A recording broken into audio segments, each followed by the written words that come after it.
all the other people. And yeah, no worries, Ian. You can just turn it off when it's not feasible to talk with the others. So first of all, a very warm welcome. You made it into our Reshaping the Future of OKRs meetup, actually the first edition of 2024. We've been running that now for almost a year, or a little over a year. And I've been actually running this meetup now in the 4th year already. Now I'm talking about we, and I'm here alone because unfortunately my dear colleague Chancel is at home sick, so she cannot make it, but is sending her best regards to all of you. And yeah, hopefully she'll be there again next time. So I'm running the show here alone today. So let me quickly introduce then myself. So my name is Natalia Hellesö. I'm an OKR coach and an organizational development coach based in Munich.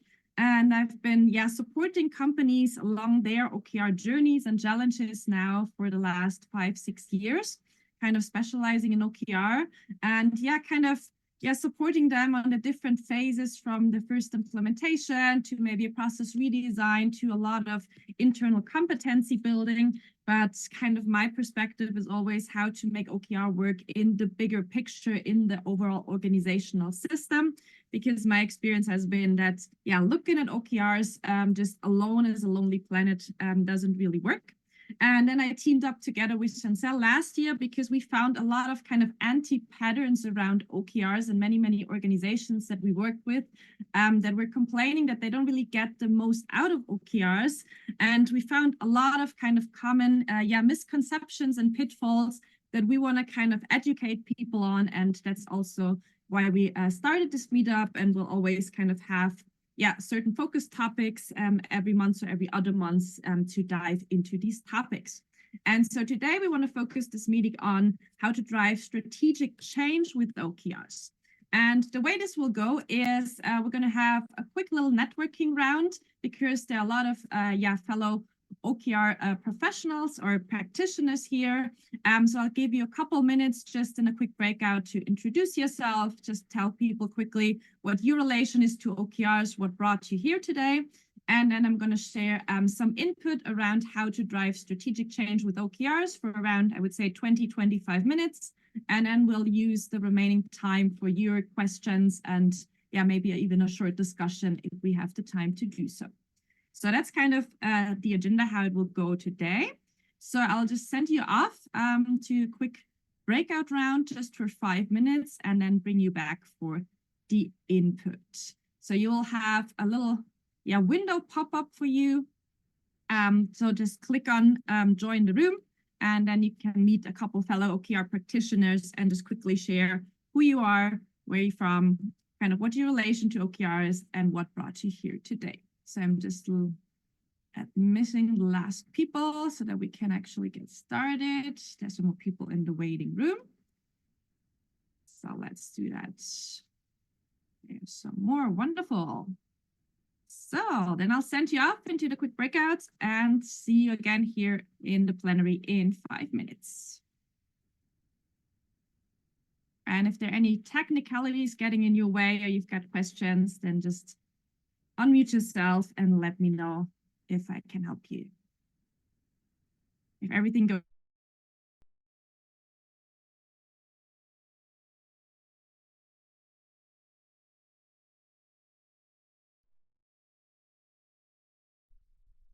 Hello. How are you doing? I like your background there. It's very good. And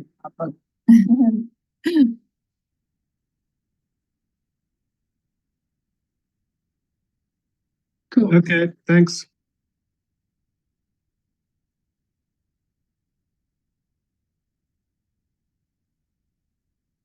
I'm just eating lunch while I join this meeting, so really access to a camera. Oh, good. Cool. I'm happy to start. So I'm Linda, and I'm South African, but I live in London, and I work for a tech logistics startup.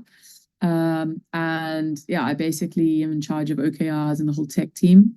And we're about 300 people. I had no experience on OKRs about a year and a half ago, so I've kind of taught myself everything. So just looking to kind of solidify my knowledge and, create a bit of it's nice to have this networking and hear from others. Yeah, great. It's very interesting experience that you have. I'm Natalia. I'm originally from Russia, but now I'm based in Netherlands. It's why I was curious from your surname. Yeah. Dutch. Yeah, and I'm a consultant, an external OKR coach, and I help companies about 7 years to implement OKRs, very, very different range of companies from small startups, scale-ups, and big holdings all around the world. My last client was from the Munich, for example. Yeah, and I'm here because I respect Natalia and Chancel, and I really all their ideas very resonate with me because in OKR we have a lot of different approaches, and their approach is very close that I'm thinking. And we actually we will meet also tomorrow in Lean Coffee. So every month we met in Lean Coffee with Chancel and talk about very different topics. That's so interesting. Yeah. I'd love to connect afterwards and hear more about your consultancy. That's really cool. Yeah. Okay.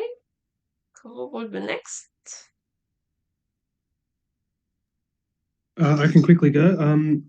I'm Gareth. I'm an Australian living in Berlin. I work for a audio software company based in Munich, and we did a transformation about 2 years ago to OKR methodology that's kind of customized. So I'm interested in hearing, regular practices and just different ways different companies work in the OKR methodology. Yeah, it's great. And how do your company implement it to care with support of some external coach, maybe Natalia, because she's also based in Munich, or by yourself? What was your way to implementation? We had a external consultancy company. I think they were from Argentina, Oh, but they helped in the beginning of the first year, and then we moved to another company just to help with some execution type stuff. But now we're managing it mostly on our own. Yeah. Okay. Yeah, it's interesting. Yeah. Because Nice. I also was curious why my client from Munich asked me, not the closest coaches, but yeah, maybe it's about maybe about the presence on some media, on our media bubble, on our communication bubble, people that we know about whom we know, we can ask them, but we don't know maybe some of the really great experts, located just just close to us. Yeah, Linda, and what was your way to OKR? Did you get some training on this, or it's just some trial and error path? It was baptism of fire. I just had to dive in, and I just spent like the first couple of weeks of my job just learning as much as I could and asking people. And a lot of people in the tech company I work in have worked in OKRs, so they helped me, and I just made proposals. They were kind of using OKRs when I arrived, but not very well. So I set up check-ins, checked the way people wrote them, just the basic stuff, and then every quarter kind of did surveys and got help from a couple of the product leaders who've done them in other companies.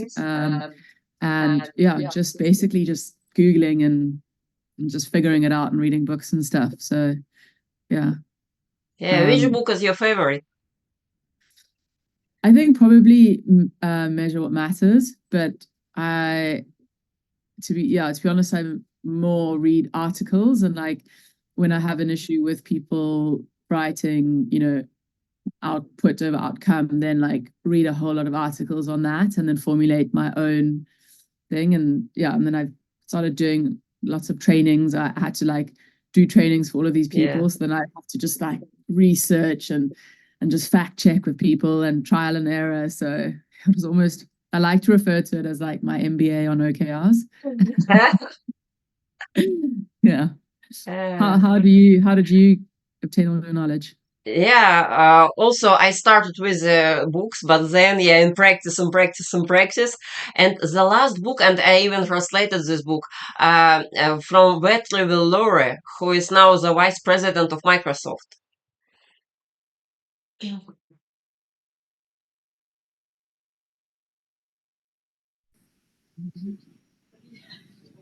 Yeah, you met a couple nice people who are also interested in OKR and come from a different place around the world. I always find that most interesting to just get to know people who have a different perspective on these topics. That's why we're here. So we'll have plenty of time to, kind of continue that kind of discussion that you maybe started in your groups at the end. But I would like to share a little bit of input just to get us started. Feel free to put questions that come up along the way in the chat, and I can refer back to that after the input. All right, let's get started for today. So we're here to talk about OKRs. And so goals are, of course, a fundamental, kind of piece or organizational element that we find in organizations since kind of, almost the beginning of organizational time. And it was actually quite long ago, I think almost half a century, when this kind of new kid on the block, the OKR framework, kind of entered the stage. And a lot has happened ever since, right? I mean, the first adaptations of OKR, when we think about Andy Grove and Google and Intel and all kind of, the founding fathers of OKRs, a lot of new iterations and perspectives that came up when the framework was then transferred to different businesses, different industries, different countries, also different settings, sizes of organizations, and so on. And so the question is a little kind of, where are we today, and how can we make use also of that kind of evolution?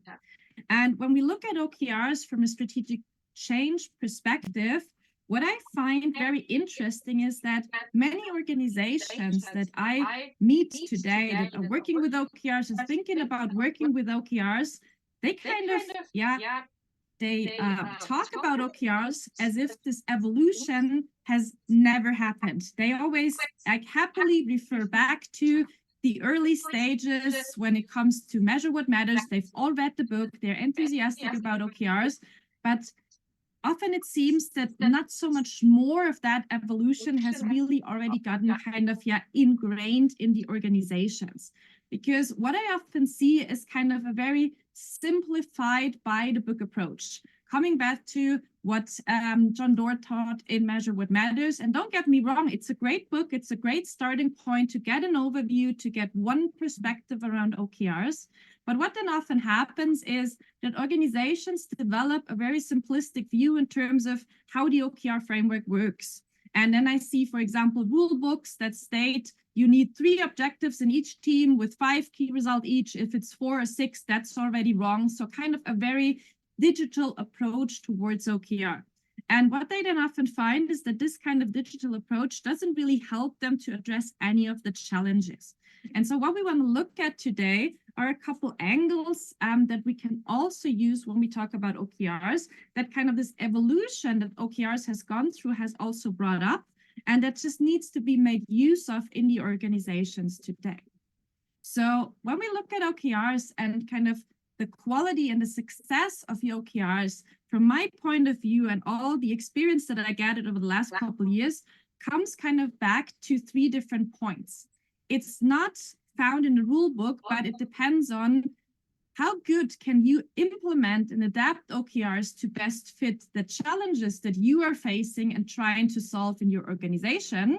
So coming back to, kind of the aspect that we often talk about in terms of, do you really know why you want to start working with OKRs and what that has to do with your organization and the challenges that you're currently facing. So that's kind of the starting point. The next point is the quality and success of your OKRs will mainly be determined what your organizational system looks like and where you are right now. So did you already have an honest view on where you stand today, of the status quo of your company, how you work with goals, and how did an OKR fit or doesn't fit into that picture? And lastly, it will of course also be determined whether or not you have a clear vision of your organization's future, especially what that will look like around collaboration with goals. Because so often I meet organizations that want to change something around the way that they work with goals, but they cannot really tell me what is then the change thereafter, what should be different afterwards when they want to work with OKR, and what is kind of, this future vision of collaboration around goals. What does that actually entail? So when we look at these three aspects and have them in mind, when I talk about all the other things today, I think we might get a little different perspective than the one that is often taught through a rule book when it comes to OKRs. Because what I found really critical when it comes to using OKRs in a more intentional way is designing your individual OKR approach. Of course, that doesn't mean that you kind of just tie it back to what you already did in the organization. So it doesn't mean if you have a 12 months budgeting approach, for example, that you now do OKRs in a 12 months cadence, because that nicely fits what you've done so far. Of course, that's not the idea, but it's really important to look into every aspect of OKRs and look into what am I trying to achieve here? What is the status quo of my organization? And how can I then dial it up or down a little bit to make it a better fit? So what I'm talking about here is the so-called OKR system. And the OKR system, from my perspective, contains of three main elements, which are the system basics. So something like, what is the architecture like? What is the content of your actual OKRs? Then how do you actually define OKRs in terms of who participates in the processes? What kind of maturity are you after in terms of, for example, do you want really outcome-related OKR sets? Do you not really care if you've got to-do lists in your key results and things like that? And the third part is then how do you design the OKR cycle process? So do you do regular check-ins and reflections? Who's part of that? How do you then feed back the feedback that you gather in that process into the overall OKR system? And of course, all these elements in the OKR system, they have a certain idea when it comes to how an OKR approach works. But I would say they have a lot of wiggle room that you can make use of to then really intentionally match it to your organizational reality. And what I want to focus on today, when I come back to the system, is the first part, the system basics, because for me, that's where the biggest lever sits when it comes to using OKRs really for strategic change. And that's in the two ones that I picked out here, the overall architecture of the OKRs and the content you use OKRs for. So that kind of as a little precondition to our topic for today. When we talk about OKRs for strategic change, I find one question to be kind of, the biggest reference point or also the biggest pitfall of them all, which is, what does really success mean for your organization and whether or not you have a shared understanding about that? Why is that so important and what does that have to do with the architecture of OKRs? Well, in many organizations, I start with these three questions. What do they value?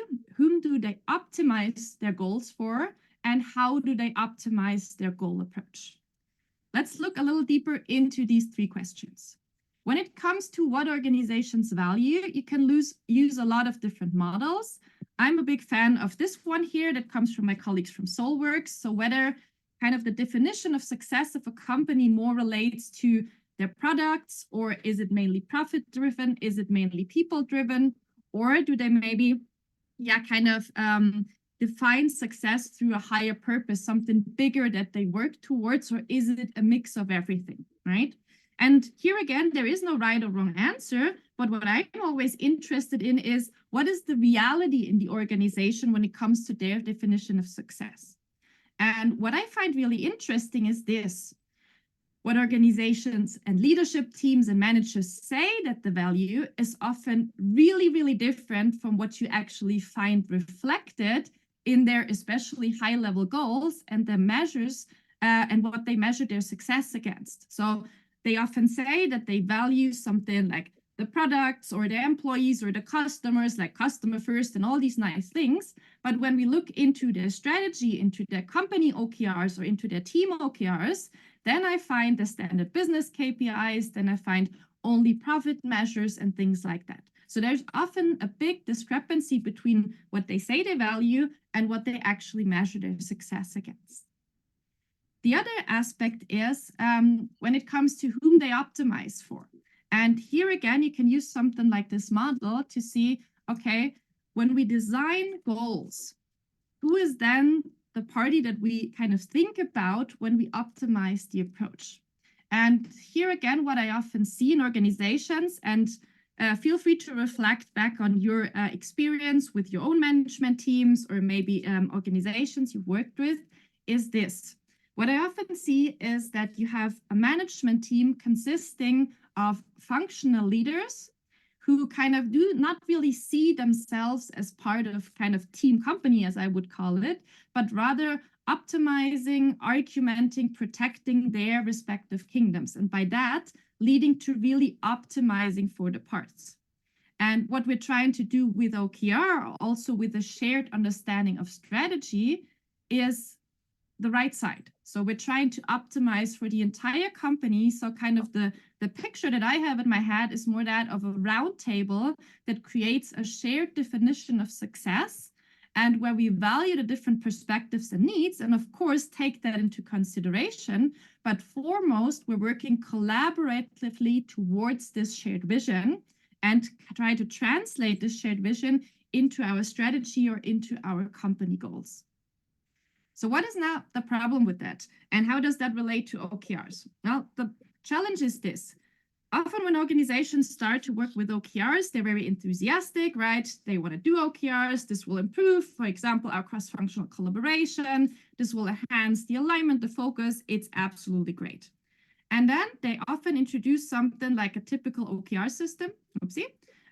That looks like this, right? They start with company OKR, with department OKRs, with team OKRs, and roll that out often to the entire organization.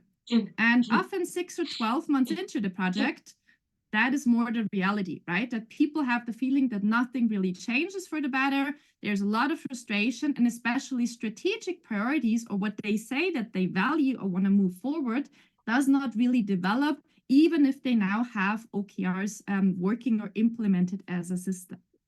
And so what's then the alternative, and how does that relate to their definition of success?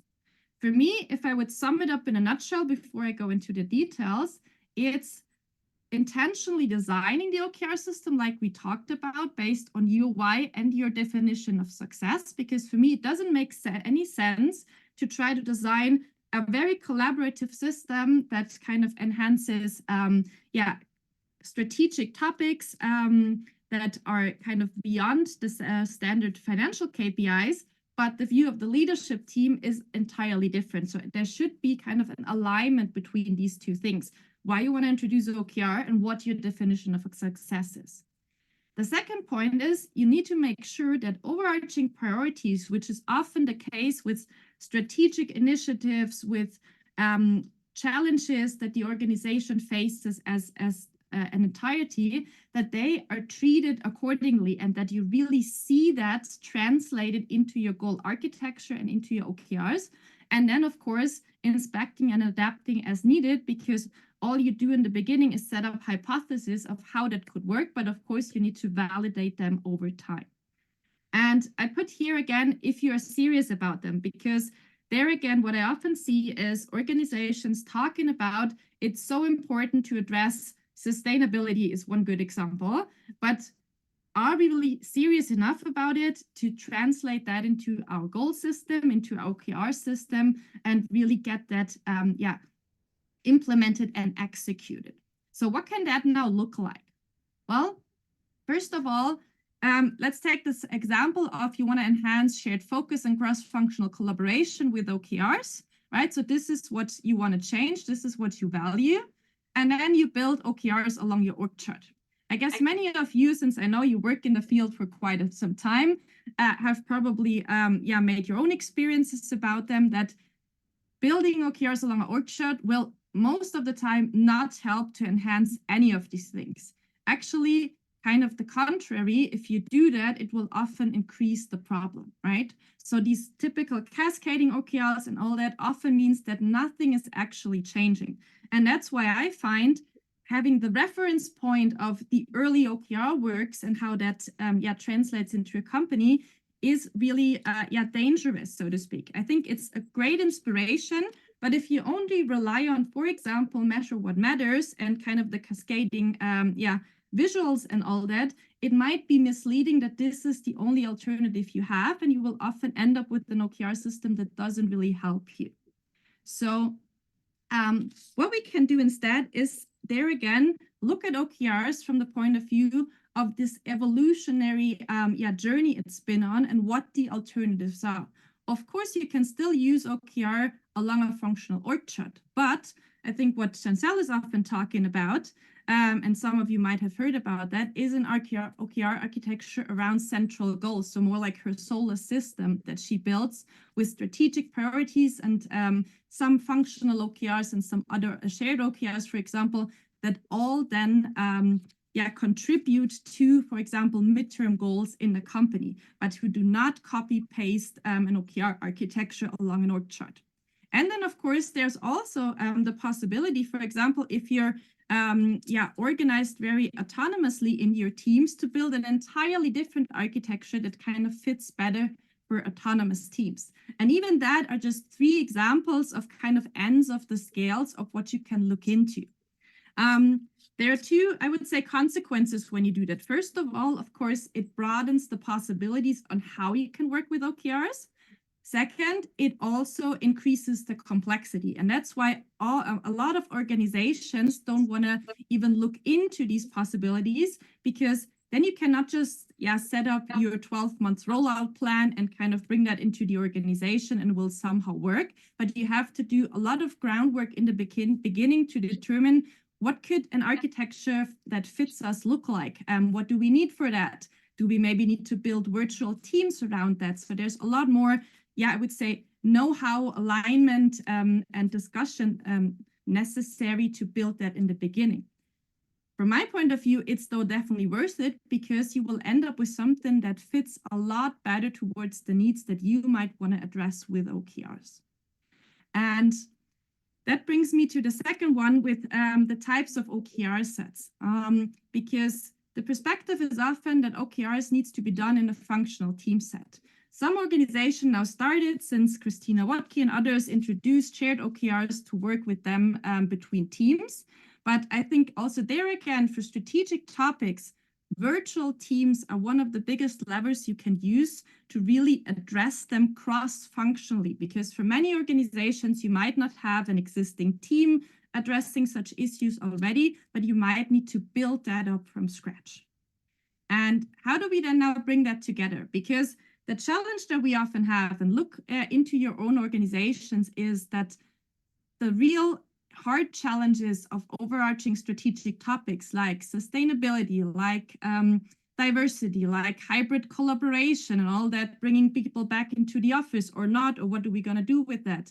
The huge challenge of addressing mental health in today's working world, or maybe limitations when it now comes to how your production lines work, or economic challenges. So all the things that kind of have a massive impact of your organization as a whole, these are often topics that don't really have a home. Often leadership teams kind of try to deal with them, but there's often no kind of team where you put that. Or the opposite happens, that these topics are translated into OKRs, but they get lost somewhere on the team level. So a typical example is, on the top level, you focus solely on standard business KPIs, you've got your overarching OKRs, then you break them down into departments, and then somewhere, maybe in an HR team, you find these really important sustainability or diversity goals, and then a couple people in HR try to somehow make that work. For me, that's a total discrepancy compared to kind of the importance of the topic, and also whom do you actually need to solve that challenge. A couple HR people cannot solve that challenge of how to work with sustainability in your company or how to address mental health in your company. I think that's just unrealistic. But if they somehow get lost in the OKR sets down here, they might also not get the attention that they need. And so if we take that, and I want to show you an example to end with, so that you maybe have a better idea on how to translate it into an actual process. So let's use the example of sustainability and how to address that.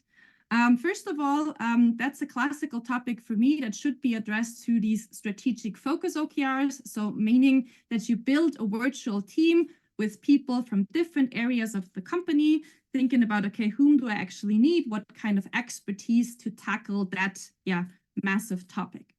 And then you would also need to define, okay, what does that actually mean? Because that's often the second challenge, that these topics are just so fuzzy, so big that it's not really clear what does that mean for us, right? And then you need to bring that together into this virtual team. This brings up a lot of challenges per se, because here you've got a new topic and a new team. So it makes total sense to have a dedicated onboarding process for each of these new teams. And for me, the biggest lever in the beginning here is to start by defining the scope or the challenge for the team. So really being clear from this fuzzy topic of sustainability in that example, what is then the scope that we want to address right now? What has the most relevance for us? And what is also realistic to be tackled by this particular team, right?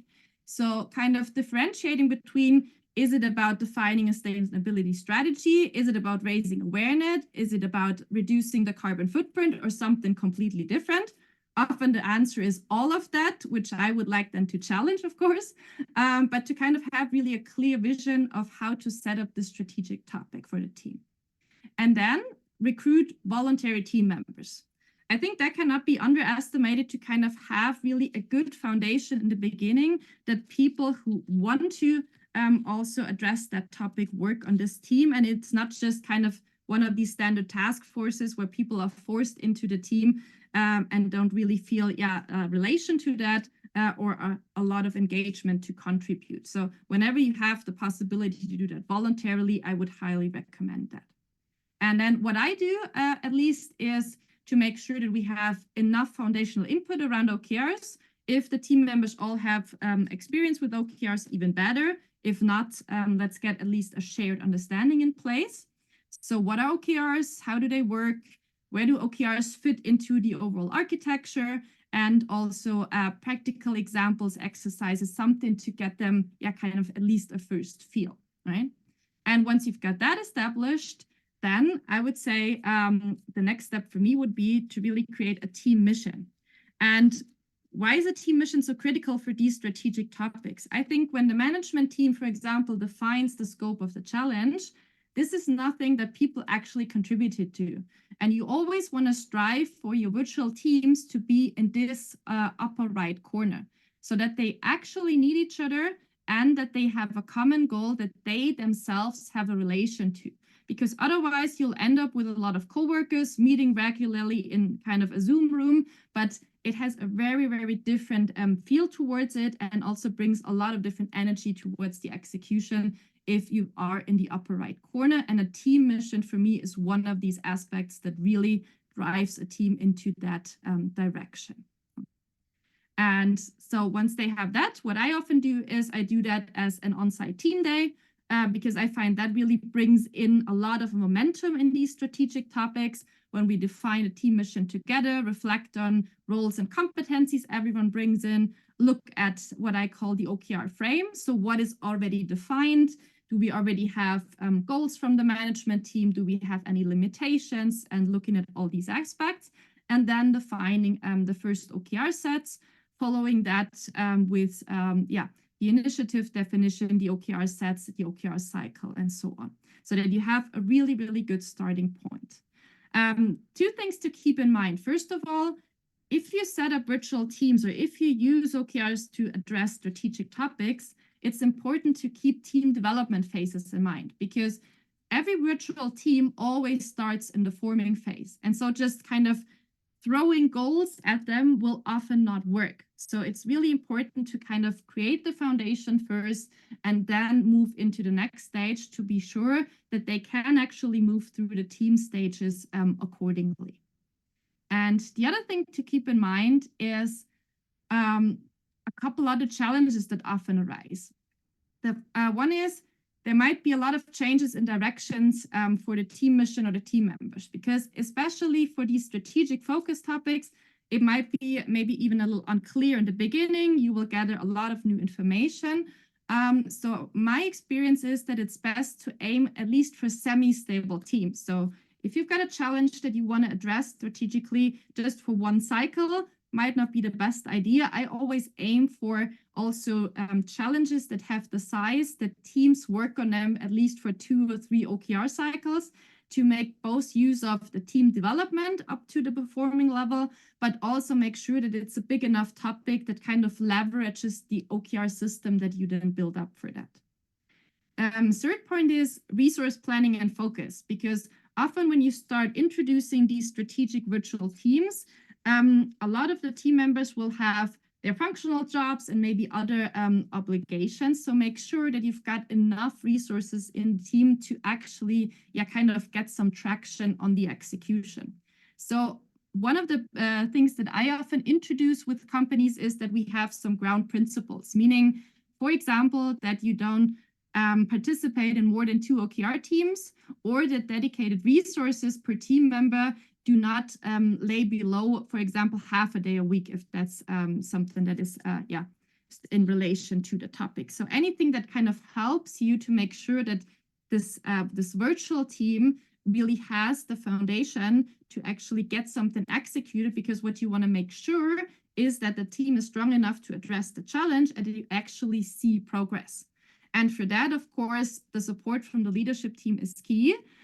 So for many organizations, we actually had the principle that these important strategic focus topics never work without a management team sponsor. And in many cases, sponsor also means that they are an active team member. So not just dropping in, looking at the dashboard and then kind of leaving again, but really being part of at least some of the OKR execution, to make sure that we don't have this disconnect from the top level to this team again, like I shared with you in the beginning, when we only have these in the HR teams.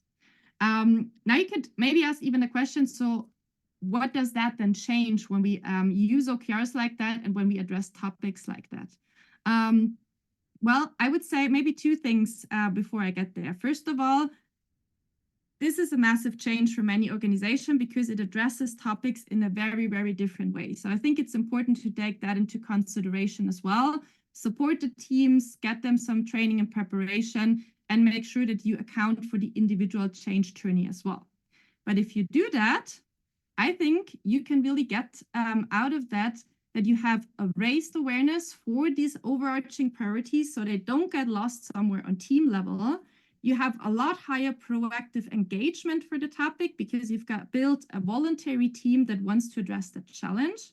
You can really aim for actual shared responsibilities, meaning that, okay, we bring the different functions here together, and enhanced visibility. And that's something that I find is really a big lever when it comes to making progress on these strategic topics, because you might, for example, have a lot more visibility in OKR alignment workshops. So if I'm just going to share one example here from one of my clients, they have a very high priority on sustainability. And so what we did for them is we built a virtual team for sustainability with people from all kind of directions of the company. And what now happens is, first of all, we always have representatives from this team, so in this case, him and her, in all the alignment workshops that we do, for example, around their goals, around their strategic topics and more. So they always kind of bring in that perspective. And what we also do, and I work here often with these 3D landscapes to build their goal landscape for better overview and to also identify challenges and conflicts. We directly see the impact. So for example, in this case, we've got different little icons for different priorities, and one of them is sustainability, here now labeled with these little trees. And so you can immediately see in the goal landscape where and how do we address this challenge of sustainability? What are the goals of the virtual team contributing to that? Are there any other goals from other teams also contributing to the challenge? Do we already have enough alignment there, and so on? So kind of the level of communication, of visibility, of discussion around these topics have significantly increased since we not just built the team, but since we then also connected them to the entire OKR process. So I think OKRs can be a really powerful tool addressing these strategic change topics, first of all, because they work in an OKR process in this iterative cycle and all that. So it can enhance the execution, but it has all these side effects of visibility, of higher engagement, and of cross-functional collaboration if you use OKRs intentionally to do so. And so kind of to round that up, I would say, if you start kind of with this initial question of, do you have a shared definition of success and what that means? And do you really translate that definition into your goals? I think that's an important starting point. Do you then check how you optimize or who you optimize your goals for and whether or not that aligns to what you're trying to achieve? To then clearly define your OKR why and design your system accordingly. And then really look out for what are the maybe 2 or 3 in the beginning strategic focus topics, strategic challenges that you want to tackle with OKR, build a virtual team for that, and then, of course, inspect and adapt as needed. So that just as a quick or not so quick input, but I'm looking forward to your questions and perspectives on what I just shared. And let's open the floor for that. So, any questions? Feel free to unmute yourself, or if that's tricky right now, feel free to just put them in the chat. Yeah, Natalia.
Yeah, thanks a lot for the questions. I would say there again, of course, there is no one answer to that, but I can share maybe some experiences and what we tried out, right?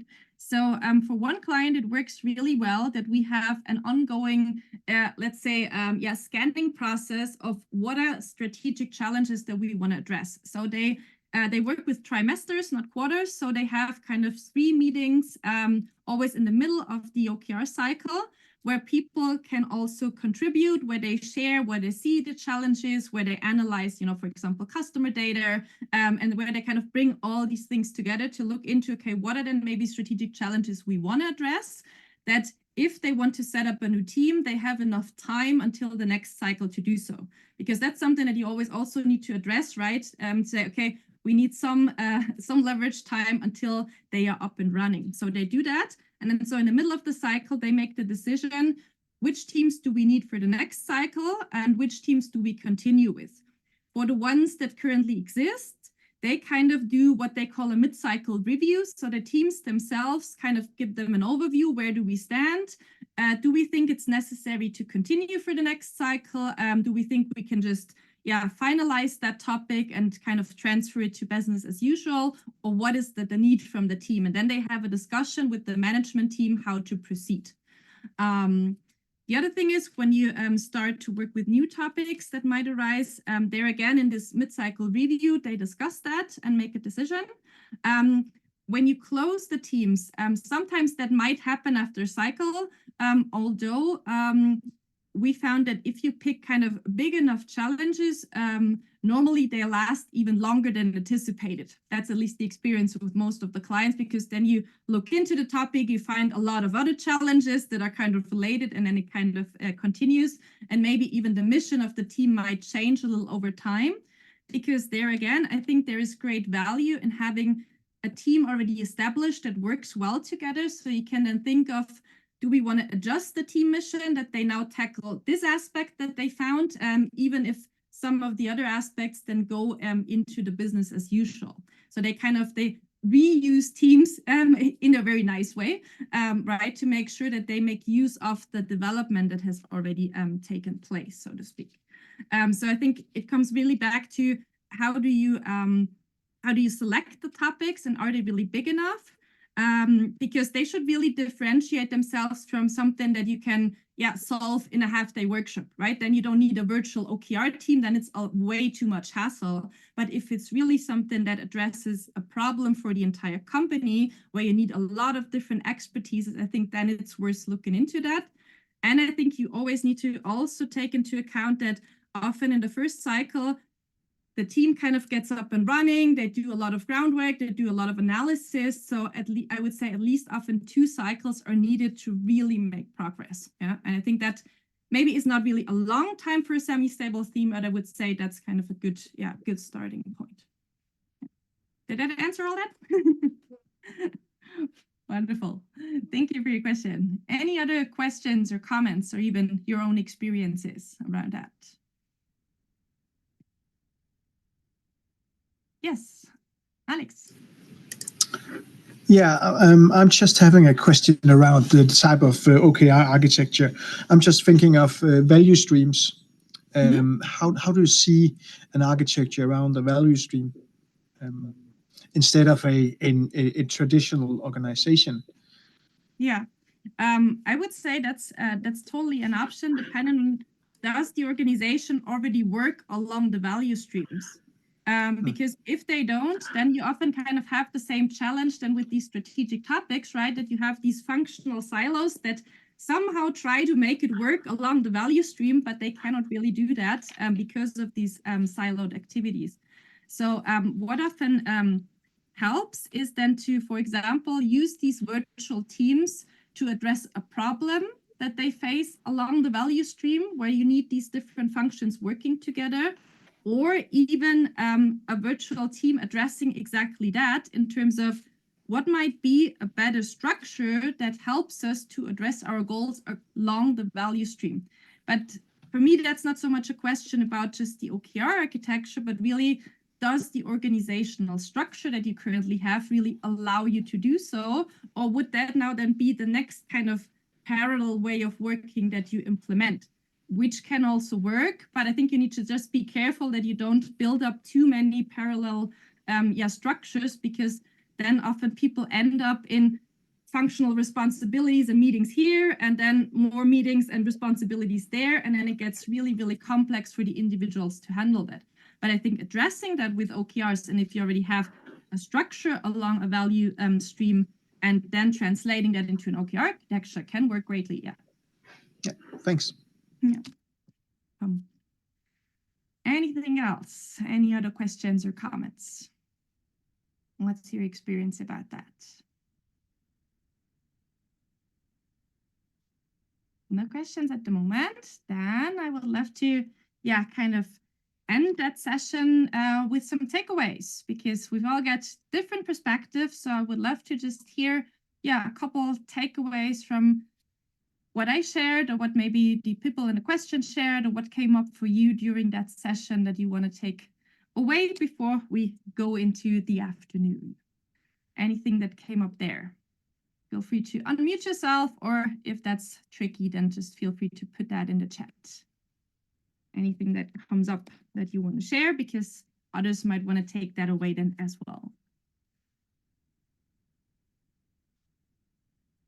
Yeah, thank you very much for sharing your experience. And it's I believe that it's really very, very important for OKR coaches to be very flexible and not stick with some one structure, one architecture, but really feel what is the best value for this company, what is the most important for this company, and create the structure. Yeah, close, not on your on some books, but on the real world. Yeah, thank you very much for sharing. It's really valuable. And thank you, Thank you, Natalie. all of the participants. Thank you. Anything else you want to share, what you took away from the session?